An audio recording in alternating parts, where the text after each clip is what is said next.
जंगल में चलते हुए शेर देवनारायण और छोछू भाट के सामने आकर खड़ा हो गया। शेर को देखते ही भाट डर के मारे उछलकर पास के पलाश के पेड़ पर चढ़ गया। देवनारायण ने शांत भाव से शेर से कहा, भाई हमारा रास्ता क्यों रोका है, हमें जाने दो। शेर बोला, मैं तुम्हें खाऊंगा, अगर बचना है तो मुझसे लड़ना पड़ेगा। देवनारायण बोले, तू मांसाहारी जीव है, मैं तुझे शस्त्र से नहीं मारूंगा, पहले जाकर नहा कर आ, मैं यहीं प्रतीक्षा करता हूँ।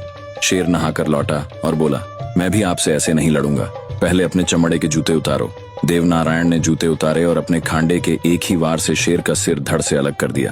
तभी पेड़ से उतरकर भाट बोला, अभी शेर पूरी तरह नहीं मरा, इसके प्राण नाभि में हैं। यह कहकर उसने कटार से शेर की नाभि में वार किया और कहा, अब यह सच में मरा। यह देखकर देवनारायण हंस पड़े। इसके बाद दोनों सावर की ओर चले। सावर के बाहर टिमकिया तालाब के पास देवनारायण बैठ गए और भाट से बोले, तुम कोई बहाना बनाकर दियाजी को यहाँ बुलाकर लाओ। भाट घबराया, अगर दियाजी मुझे मार दें तो, और उन्हें बुलाने के लिए झूठ बोलना पड़ेगा। तब देवनारायण ने उसे 4 तीतर दिए और कहा, तुम 4 बार झूठी सौगंध खा सकते हो। हर बार झूठ बोलते समय 1 तीतर पर हाथ रखना, 1 तीतर मर जाएगा, तुम्हें कुछ नहीं होगा।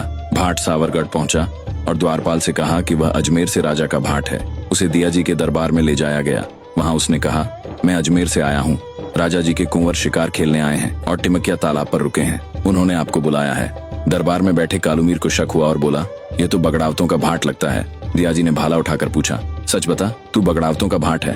भाट ने झूठी सौगंध खाई, अगर मैं झूठ बोलूं तो इस जीव की सौगंध, और 1 तीतर मर गया। फिर भाट ने दियाजी को लालच दिया, आप चलो, कुंवर साहब आपकी जागीर में और गांव बढ़ा देंगे। दियाजी तैयार हुए, पर बोले, मैं बुनली घोड़ी पर नहीं बैठ सकता, वह किसी को पास नहीं आने देती, जंजीरों में बंधी है, गुफा में रहती है। भाट बोला, मैं उसे संभाल लूंगा, थोड़ा मदिरा पिलानी पड़ेगी। दियाजी को फिर शक हुआ, उन्होंने फिर पूछा।